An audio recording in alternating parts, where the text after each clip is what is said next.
I think I actually may call an audible on the bios. I've got all the bios here, but we do have three pretty large topics. I think we were talking just beforehand that each of those really could be its own panel. So in order to have enough time and to make it through it, I think I might skate past the bios. If anybody's interested, I have them all here. But maybe we can just start right down there on the end, Bart, and just kick it off with just sort of a really a broad question. Looking at it from whether it's security compliance or fraud risk, what do you see right now as one of the major trends that's out there in the industry today? I think everybody is scrambling to get ready for 3D Secure in Europe. And that sounds a little surprising to me, but it's kind of like GDPR all over again, I feel. Everybody knew it was coming, everybody figured it'll blow over, and then now, like say 6 months out, everybody's, oh help, what do I do now? How am I going to get ready and make sure that I don't lose all my customers? So yeah, that's the thing that I see a lot, like in my day-to-day right now. Yeah, and right next to you, we have Kevin sitting from Cardinal Commerce. Maybe we could take just a quick chance and tease apart the acronyms just briefly. I read an interesting stat this morning that MasterCard's talking about that even within the EU, it's only around 30% of the merchants as they take a look through the entire stack. The larger merchants obviously being a lot more ready, but a lot of the smaller merchants across the EU not being prepared and not actually being very aware of the differences and the acronym soup that's there. Sure, yeah, so there's really two key things that are happening kind of simultaneously in the market right now. So obviously everyone's getting ready for PSD2 and the need to adhere to SCA regulations and authenticating your customers during online CNP transactions. So that's kind of one element. 3D Secure is going to be the primary mechanism driving those authentications. And there's also this shift going on currently from a protocol standpoint on what 3D Secure really is. So for those of you who aren't familiar with 3DS, it's 3-domain secure. Basically, it's a set of processes that occur prior to authorization where a merchant and a card holder can exchange information a merchant and a card issuer can exchange information prior to authorization to essentially validate the identity of that card holder and that consumer during an online payment transaction. So with the impending regulations coming in Europe, 3D Secure is going to be the mechanism to really be running those authentication processes. So from a protocol standpoint, we've long been on what we call the 1.0 version of the 3D Secure protocol, which has been around since 1999, and we are currently migrating over to the 3D Secure 2.0 or EMV version of the 3D Secure protocol, which really focuses on expanding the amount of data that's shared between the merchant and the card issuer during the transaction, but also being able to more seamlessly authenticate users across multiple devices. So not just focused on browser transactions, but native mobile applications, IoT devices, TVs, phones, Rokus, things of that nature. So both of those things kind of happening in tandem have kept us pretty busy over the past couple months. Yeah, absolutely. It sounds like it has. It's kept, I think, a lot of us busy here. So that's very much and very much has been with GDPR, with PSD2 and the ensuing regulations that have come from that. There's been a huge Europe focus. Really, whether it's Lee or anybody that wants to pick it up, particularly, taking a look at that and looking at obviously we're in the U.S. and we have U.S.-based merchants here. How are these changing standards affecting us, affecting payment teams, and what kind of things should be on everybody's mind that's here, or should they be taking home for their businesses to have in mind as these standards pervade the globe? Go ahead. Sure. I was just going to comment that 3D Secure, yes, is going to be a mechanism to meet the needs for SCA compliance in Europe, but it's a global protocol that's currently being used across our merchant base, across all the various countries and geographic locations in the world. So if you're a US-based merchant or you have presence in other countries, 3D Secure is still very much a tool that you can have in your overall fraud strategy. We recommend a layered approach to fraud, and 3D Secure is one element that you can incorporate into your overall fraud strategy. And really a lot of the improvements and enhancements that are coming in the EMV or 2.0 version of the protocol really benefits both merchants and card issuers alike. There's more data, there's better decision. Outside of Europe, 95% of the transactions are going to be seamlessly authenticated behind the scenes without the need for any sort of consumer interaction or friction during the point of purchase. And really, we're looking to solve for two main problems. One, we want to get fraud out of the ecosystem. And two, we really want to target and attack those false declines that are currently happening. So false declines are a big issue that we're looking to solve for, where a lot of legitimate customers are getting declined due to suspected fraud. But if you have this mechanism in place prior to authorization, where I, as a card issuer, am authenticating my cardholder, and I see that in the authorization message, there's more contextual data about what happened during the authentication. Was it stepped up on? What type of device was Kevin on? Did I send him an OTP? Was it a frictionless authentication? All of those attributes can now be incorporated into the authorization stream so that the issuers can make better decisions and limit the amount of customer insults. Absolutely.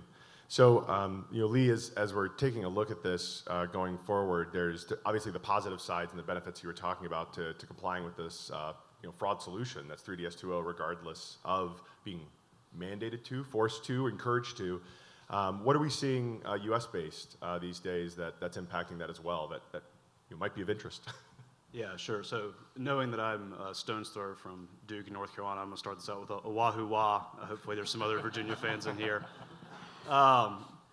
But yeah, U.S.-based, we're seeing some interesting things. The California Consumer Privacy Act is one of the kind of hot topics in the U.S. right now. It's not quite fair to think of it this way, but I would think of it, for those of you who aren't familiar with it, as GDPR for the U.S. It has kind of an interesting history because unlike the GDPR, it was not very well thought out. So California has sort of a unique method for creating laws, which is the people of the state can jump through some hoops and place a law on a ballot and then vote on it, and then it's a law without the legislature really being involved. Laws that are passed that way are really hard to change. So there was a wealthy person in California who was funding a ballot initiative to basically pass a GDPR ballot initiative in California. And the legislature worked with him and reached a compromise and passed a law in 7 days. So while the GDPR was under development with different legislatures and different bodies and trade groups and interested parties putting in their input for years, California did the same thing in 7 days. That law goes into effect on January 1, 2020, with a delayed enforcement date of, I believe it's now July 1. And it has a lot of GDPR-ish features. The legislature is still, one of the reasons the legislature kind of jumped in and wrote a law is because if they write it, it is easier to amend. So they have been and probably will continue to amend it. One of the amendments on the bill right now is currently the CCPA contains a private right of action for data breaches with a statutory penalty of $100 to $750, which from a lawyer's perspective means that if you have a data breach and you have California customers, you are likely to get sued. And if you have a significant volume of California customers, a class action is now a much more appealing thing, and the damages of a class action when you have a group of people suing you collectively can be much greater and a much more appealing case for a lawyer to take up.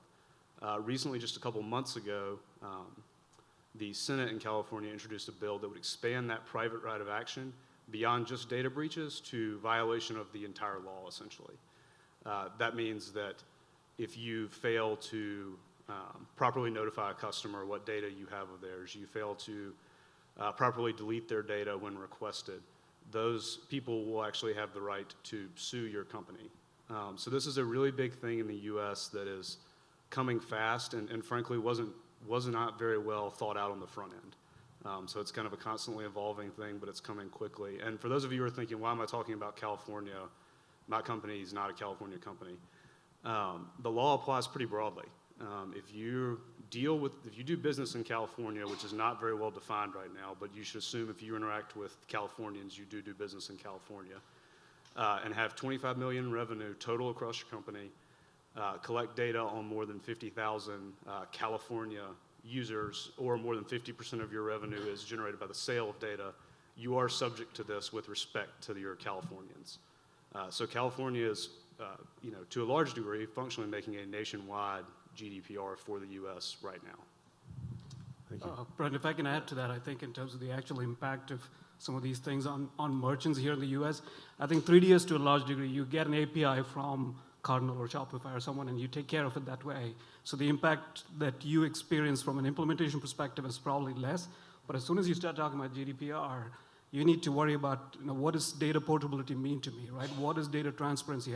How am I going to be able to determine, based on my e-commerce platform, whether you're using Hybrids or web commerce or whatever it is, or you build something of your own, how am I going to ensure that data transparency exists in the sense I can quickly find out, Brian, all the data that I've collected about Brian, and how am I going to be able to delete all of that data, right? There's all kinds of issues surrounding the right to be forgotten, or whatever, that data erasure policy, because now you had to deal with not just in your own database, what about all the archives you've kept of the data, right? So some of those I think are still emerging in terms of the details need to be worked out and clarified. But I personally think that GDPR is going to have a bigger impact in terms of the extent to which you have to understand your system to be able to comply with that, and to a certain degree, the California law as well. Right? Absolutely. Yeah, I absolutely agree. The California law is the same way. If you think you may be affected by it, you really need a multidisciplinary approach on it. You need to understand how your institution stores and manages data. You've got to understand, what do I do if there's a breach? You've got to have lawyers involved to understand what your legal obligation is. It's really a full company operation that everyone has to be involved in. Yeah, and just for a moment, I want to put a pin in sensitive data. It's one of the topics I want to come back to, sort of how business looks and handles it. But we talked a lot about, we have this emerging standard in the EU, or less emerging maybe, emerging in the opinion of a lot of folks that are handling it now. But taking a look at the fact that we're using ultimately what's a fraud prevention tool that's been around since for quite a while, since the late 90s. Kim, from your perspective, as a fraud manager, do I get to look at 3DS 2.0? I've complied. That's my number one tool in my toolbox. That's where I should go to. Am I safe? What kind of expectations should a business have around fraud prevention in a broader sense? Yeah, so good question. With respect to 3DS, obviously it's a great data point to have in your arsenal to look at a transaction holistically when it comes in. And then even from a reactive perspective, if something does get through that's fraudulent and you get a chargeback, something from 3DS would be considered compelling evidence that you can utilize to dispute the transaction as well. So having it from both perspectives was great, but definitely not the only thing that you would use. You could have way too many, false negatives or false positives that way. I think the way that fraud is going now is companies are looking to use kind of a grouping of a machine learning tool and a rules-based tool, or just moving completely to machine learning. So with machine learning, you can get a good pattern analysis of all the transactions that are coming through your organization, and you can get a big data historical bank, and you can start to see where trends and patterns are spiking. And then if you see anything that comes in quick, that you're seeing a quick bleed from a part of your business, you can put in a rule to kind of stop it. And then while the rule's in place, the machine can also learn. So I think having a holistic approach with the machine learning, the rules, and then 3D Secure, anything that you can check from the payment processing side is really important. Yeah, that's a fantastic set of points. One of the comments yesterday on the innovation panel that really struck me was, I believe it was Adam mentioning that he had implemented a couple different tools, and the tool that was pleasing was one that met expectations. In your experience, when we're talking about these tools and different options for mitigating fraud, how does a business really go about setting reasonable expectations that can be met? So I think it goes back to always tuning your program. So with a machine learning model, depending on your transaction volume, you might want to tune it monthly or quarterly and always reassess your expectations from there. I think getting in the room with a lot of other players in your organization, like product, supply chain, finance, and just deciding what are we willing to accept, how much are we willing to lose, how much are we willing to potentially turn away in a false positive is important. As long as everybody's on the same page and there's no surprises, I think that is really the biggest thing that you should try to do. Yeah, and of course, fraud keeps evolving, so you got to stay on your toes and make sure that the whack-a-mole game, you keep playing it. Yeah, and you could get to a point where you've done so well that your fraud is so low. You want to also continue the education of what you're doing. Once your fraud numbers get low, people might wonder what you're doing. We don't have any fraud anymore. So doing lunch and learns, just trying to explain to people what you do, maybe even giving a monthly dashboard. Hey, we blocked all this fraud from this certain fraud ring. It's confirmed fraud. All that goes a long way. Absolutely. I think that goes to something that also came up yesterday with Fareed. You get to the point where you're blocking fraud so well, people begin to wonder why are we investing this much in fraud, and that's definitely not something we want to have. And I know you had mentioned just going out and proactively sharing. This is exactly how much fraud we've blocked. It's a really powerful tool to keep that going and to keep the game of whack-a-mole going in the race, as it were. So coming back to that sensitive data topic, as we look at this, whether it's starting out or maybe not starting out earlier than that, but certainly with PCI, we moved from PCI into now privacy information with GDPR. We are moving into PSD2, PSD1, PSD2, and we're talking a lot about different types of sensitive information.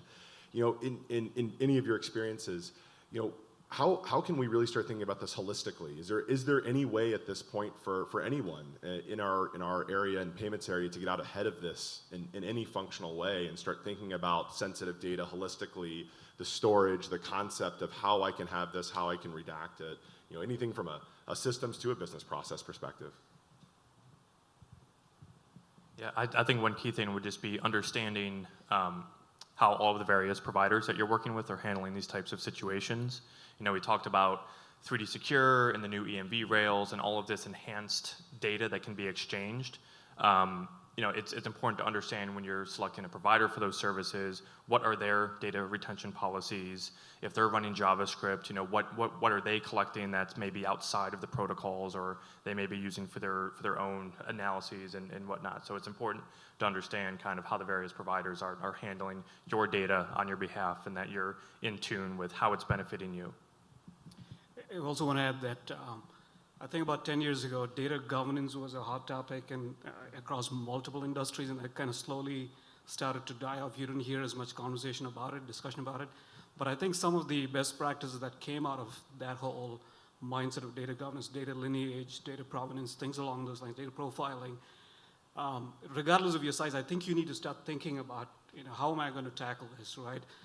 Some degree of data, regardless of how big you are, is going to be managed internally in addition to what you mentioned about data that your providers hold on your behalf. But I think starting to take a survey of what is it that I have and own and how am I managing it, even if it's not a formal governance mechanism with a lot of investment and resources committed to it. I think just starting to get a better inventory of what you have, I think is going to be absolutely critical.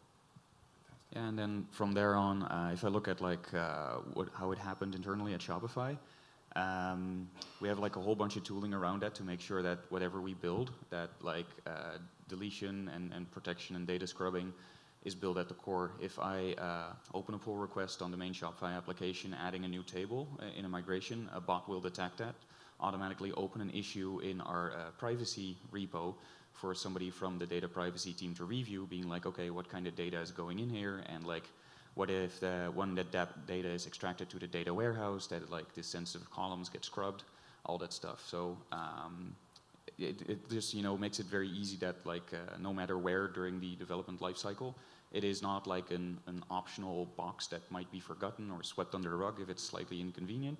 It is core to our engineering process that we get this right every time we build something new.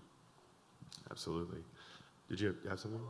I was just going to add, I think all of that makes sense, and I would say, unfortunately, from a more U.S. perspective, because of the fragmented nature of the way we do things, right? Our federalism system, where we have state governments, we have the federal government, we have a whole host of varying regulators who are interested in different pieces of data security and data requirements. I mean, the financial services space has had the Gramm-Leach-Bliley Act, which is not, particularly robust, but has had that for a while. Healthcare has had HIPAA. There are different. There's a whole layer of existing laws that are out there, and unfortunately, right now in the U.S., there's not a good unifying law. And with California taking this initiative, one thing you are likely to see is other states will probably follow with similar acts, and the federal government, has started to get into the game. They're discussing right now a data protection bill for biometric facial recognition data. So I think all of those pieces of advice are good, and I think another piece, if you're in the U.S., is you do really have to keep your ear to the ground and your eyes open for new things that are coming your way that you may not see until it's too late. Absolutely. Speaking of that, their ear to the ground, and again, broadly across the many topics that we have for ourselves here with security, compliance, and fraud and risk. Are there any particular tools that any of you do use to keep that ear to the ground that you find particularly beneficial for yourselves? Product managers. I should add spreadsheets. Right, there's the book Checklist Manifesto comes to mind. Checklist. You need to have a checklist at some point somewhere that's keeping track of all those things. Even if it just means checking off a box, it's important to check off that box. And I would say from a legal perspective, and again, I know that I'm talking to a room that I think is devoid of lawyers, but presumably some of you have in-house lawyers you work with sometimes. It's really important that your in-house lawyers are active in the areas that they need to be. They need to, they should know based on what your company does what they should be looking for, and they should be coming to conferences like this or more legal-focused conferences and paying attention. There's tons of sources of information out there. It's just a matter of kind of knowing which ones to tune into. Yeah, if you can keep everything more centralized, so if anything happens in the future and someone needs to look at it, they can find it easily, and even keeping a PDF or a scanned copy in like Google Drive or something is really helpful. Absolutely. And just to take a moment, a quick break for the audience. If there's any specific questions that anyone has on any of our wide-ranging set of topics, we're happy to take one or two. Anyone? Have we put you? Okay, good. There we go. Probably for the attorney on the panel. Is there, regarding the CCPA legislation that's come out, is there any concern among businesses that other states are going to follow suit, but not with the same exact legislation, but something that's nuanced, requiring them to go back and redo things they've already done to get ready for CCPA? You can virtually guarantee that's going to happen. There are a number of states that are discussing that. There are a number of states that have privacy bills that exist that focus on specific things. Biometrics has been one that I think 3 or 4 states already have. Illinois has a kind of infamous one. And there's 6 or 7 more that are looking at biometric data specifically. But I think you can virtually guarantee if California does that, that some of your other more kind of consumer-friendly, more privacy-focused states are going to follow suit, and they almost certainly will not adopt it word for word. The natural or a-natural, there's really some debate at the federal level of where privacy would live, because like I said, our history is that it's fragmented. There are privacy laws for banks, there's privacy laws for healthcare companies, but there hasn't really been overarching, meaningful privacy protections. One of the natural places for it to live is the Federal Trade Commission, and their commissioners are attempting right now to wrangle that authority for themselves. And they are interested, if they do get that authority, in preempting a lot of the state laws. So you would then be operating under a federal law that would sort of erase, for lack of a better term, the state laws that come along in the meantime. But we're not there yet, and it's highly unlikely we'll get there, anytime in the next few years. Any other? Yep, absolutely. So with 3DS 2.0, we've started to hear a lot about the liability shift. I'm curious if you can talk about what some of the nuance and limitations of that will be for merchants. Sure. So we can really take a look at this from both a U.S. and, I guess, European standpoint. But ultimately, the end result of a successfully authenticated transaction is a cryptogram that a merchant would receive back from the card issuer after authentication completes. So as long as that cryptogram, called a CAVV, which is just a verification value, makes it into the authorization message that's then ultimately sent into the card issuer, that transaction then would have liability protection. Meaning if I went then to dispute a transaction that I made that went through 3DS successfully, that would be blocked at the issuer, and then they would not be able to issue that charge back to the merchant. So that's liability protection on successfully authenticated transactions. When you look at it across Europe, that concept still applies. If it's a fully authenticated transaction, the merchant would still qualify for liability protection, but there are other use cases where you're claiming an exemption. And so if you're claiming an exemption and the consumer doesn't go through a strong form of two-factor authentication, you may still get a cryptogram back, but since you're the party claiming the exemption, you retain liability. But ultimately, if it's a fully authenticated, you're covered from a liability standpoint. Fantastic. You know, a small shift to some of the emerging trends that are out there. You know, Bart, you and I, before the session, had talked a little bit about some of your involvement with W3C, and you know, Sunny, you and I as well talked about that. You know, taking a look at the new web auth API, secure remote commerce that's coming along, that's out in the future. Maybe if you could share a little bit with either of your and anybody else's experience with that as it's you know, forming. Yeah, so Shopify is part of the web payments work group at the W3C, and we've run an experiment last year around summer, if I have it correctly, where we basically ran a test across some selected merchants on our platform and see if it was ready for prime time. We did see a noticeable drop in conversion rate on the checkout. So after about a week, we decided that we've have the data. The picture is clear, like we turned it off because after all, it's our merchants' livelihood that we're kind of like beta testing with, even though they signed up for it, of course, but still. It did provide some valuable data points and real life feedback that was needed because mostly at the time it was the browser vendors putting together this spec. And one of the points where we differed of opinion was that like we really need discount codes. Like merchants use discount codes for promotions. That's how they attract customers, and the spec had no place to communicate that through the API to the backend. Now that we actually like ran the experiment, had the results, we could actually be like, see, we're not making this up. This is actually needed. So I believe that version 2.0 of the spec that it's on the roadmap to figure out like how a discount code or something along those lines, like also like loyalty, like how do you incorporate this? While on the other hand, you know, offering a seamless checkout experience that is easy to implement and standardize across browsers to make the checkout process easier and faster for everybody involved. My perspective on that whole topic is more from a processor and network perspective. In talking to some processors, there are concerns with, especially the ones, there are concerns with how that impacts the flow of traffic across the local networks, right? The global networks. I mean, that's a topic that goes beyond secure remote commerce into just network tokenization in general. The local EFTs are starting to be able to process card not present transactions. When you implement something that requires a network token, it limits their ability to process that transaction.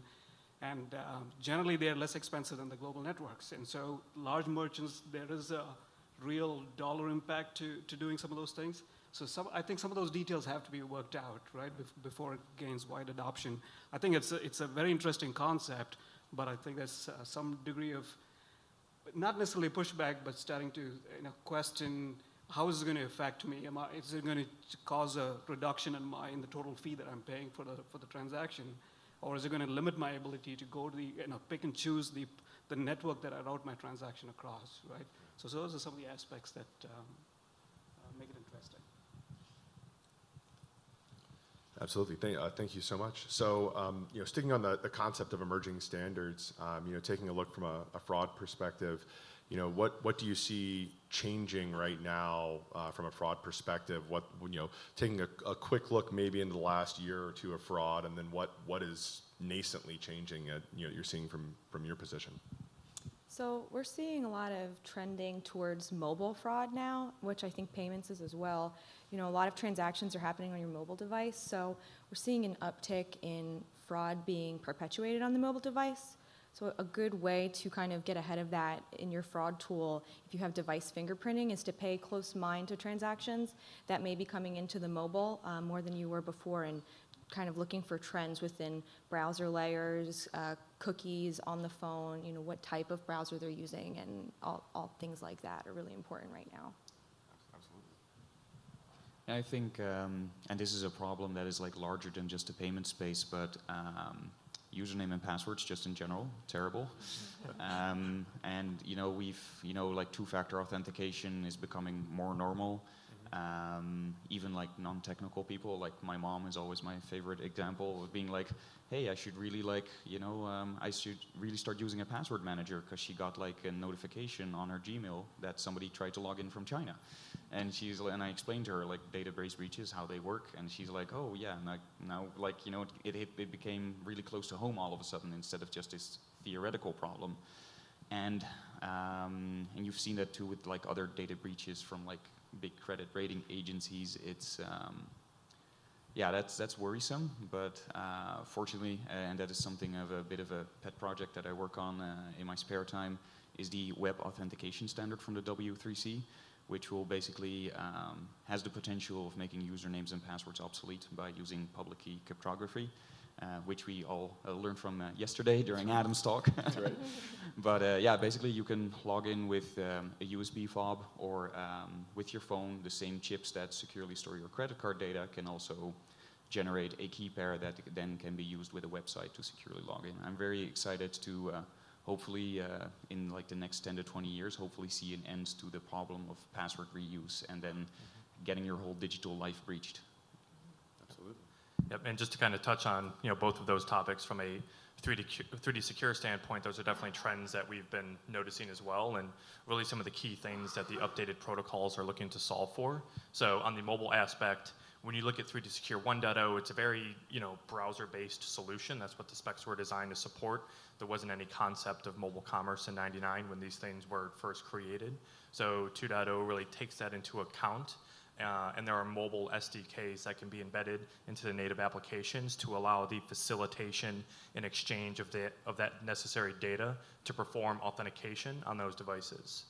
Now, that poses a different type of issue around the type of authentication methodology that's being used by the card issuers, where previously, in the old days, you would have to log into your account and basically establish a PIN or passcode, and then if the merchant used 3D Secure, you would have to actually enter that into the site. It's a terrible user experience and very easy to do takeovers. So there's been a mass shift and actually some mandates from the networks to get off of static authentication. So authentication must be dynamic in nature. What we're seeing predominantly now are OTPs, or one-time passwords, being sent to mobile devices or emails, but there's also a big shift into biometric authentication, especially when you're looking at authenticating on mobile devices or on IoT devices where the real estate and the type of interface isn't consistent. Being able to do a push notification if you have your Chase app installed on your phone, use your thumbprint to authenticate yourself, that feeds back into the flow, and then that's a different mechanism to authenticate a cardholder or a consumer over a standard, PIN, passcode. It's more dynamic and leveraging all of the different devices. A quick pivot, because no talk on this would ever be complete without having a little bit of time for PCI. It's something that's here. It's going to stay. It's not going away on any level. Maybe Sunny, I could start off with you. Taking a look maybe all the way down from the level of system design, system architecture, and looking at apps that are absolutely and have been for the past few years native to the cloud, with options like containerization and firewalls that can be spun up, spun down, and scaling. In your experience, what should be in the modern toolkit today for someone who's PCI concerned, certainly looking at a hosted solution, a clouded solution? So I think some of the topics that we talked about are certainly play into PCI as well. So we talked about SCA and primarily driven by multi-factor authentication. I think PCI Spec 4 is going to require that for your CD, your cardholder data. I can't remember acronyms anymore. I don't know if anyone even knows what PCI stands for or DSS stands for anymore, right? It's your CDE has to be, administrative access has to be protected through MFA. Wow, that's a lot of acronyms in one sentence, right? PCI is kind of in a settled state, right? It's fairly stable. People get it. I think the challenge that I encounter is people who are looking to, especially the more traditional shops, the legacy technology stacks, when they're looking to upgrade their technology, move into a newer stack, There's always an infosec or governance team that wants to put a kibosh to everything, right? I always say this, that when a governance person walks into the room, just the level of innovation and level of life within the room just drops. So, which is an unfortunate. Same with lawyers. No offense meant, but it's just the reality of what it is. But I think in terms of the PCI as it applies to your the workloads within your data center are essentially the same mechanism that apply to workloads in the cloud as well. So there shouldn't be any concern, there shouldn't be any fear. Embrace the new technology because a lot of those technologies are in fact more secure than your traditional technologies. And so I think you should be embracing the cloud, looking to move your workloads to the cloud, embracing containerization because it adds additional layers of security around it that makes it easier for you to manage and govern it from a PCI perspective. Okay, I think we're down to about our last 5 minutes. If they want to check back in with the audience, if there's another round of questions that anyone has that they'd like to get in before our thrilling conclusion. I just wanted to state this one thing. It's interesting that this is the last topic we're going to talk about today. Who wants, almost the last, who wants to talk about security and governance and risk and all that, right? Except the few of us here, except the lawyer here. Anyone else? Well, I think to kind of like latch on there is, we've been reading up lately on Google's zero trust concept, which is also very interesting. Basically, Google got like hacked by supposedly Chinese state hackers in 2009. And they realized that they were very much built around perimeter security, but once inside the firewall, they kind of like had a free pass. And they've been re-architecting their systems that basically no system trusts another just because they're on the inside network. Like design your systems as if they are directly connected to the big scary internet and trust everything that like comes in with suspicion. And they've been writing some interesting papers on that, like how to make that work, and like especially at Google scale. But yeah, like that definitely like goes along with like the defense in depth kind of like thinking that there's not just one layer of defense, which is your firewall. Right, and that almost brings back to the big Target breach many years ago. They couldn't get into Target systems, but they could get into their air conditioning system because there was literally no security there. So with the Internet of Things, you really need to make sure your weakest point is really tough to get into because the weakest point is what they're going to exploit. For the people who want to Google this, they call it Beyond Corp. Yeah, and certainly in PCI compliance, one of the things that comes to mind for me as well that I always like to bring up, at least as far as I know, and maybe Leo will double check me on this, but for all the years of all the breaches that I've seen occur, they happen constantly and consistently. Every single, I used to have a giant slide back when I did presentations with all the logos just stacked up on each other, everyone who's seen a breach. They all had one thing in common, and that's they were all PCI compliant, or so they thought at the time. Every single one of them. So there is very much a concept as well that this isn't a point in time. I know you hear it all the time, but recognize these are businesses from small to extremely large. And this type of compliance, it will come in from a vector you don't expect. Fraud comes in from vectors you don't expect. So it's very much a consistent defense, right? Much as it feels like a sprint in a race, it's very much a marathon, I think, too. I think, with a closing idea as well, we heard some of this yesterday, I think, in one of the panels that we had. Are there any tools or strategies that any of you use right now to build the cross-team feel? Talking about this having to be something that's not localized to just one team, that we need the entire business concerned with fraud. We need the entire business concerned with security, compliance. What ways are you using right now to build that consistency of message across the business, and maybe even ideally making a virtue of that necessity, showing that off and making it a good thing for the business? Yeah, so from a fraud perspective, I like to do big meetings where I invite people from all different stakeholders and just show a deck of what's going on. Also, I like to try to get involved in other projects within the company with an open mind. You don't want to be the risk person that goes into every project and immediately says, this is so risky, because you won't be invited to any more meetings. But if you can go into projects with an open mind, and you'll be invited to get in the groundworking of other things in the future, and ultimately everybody has the same goal. And if we all remember that, then we can really solve a lot of problems in the short term. Yeah, definitely. Me personally, I manage multiple teams from implementation, solution engineering, ongoing support, customer success. So it's very important with all of these changes that are happening right now in the ecosystem from not just a 3DS standpoint, but also from a PSD2 perspective, that everyone's out there and they're talking about the right things, and we're all aligned in our general messaging. So we do kind of a similar thing where we have these large all-hands meetings where basically it's a day, we're off-site, various stakeholders from our other departments like product and development come in and give updates on what's relevant so that everyone's at least aligned on what's our core message, what are our core objectives, and how are we in the market talking about these things so that we can help all of our customers help themselves.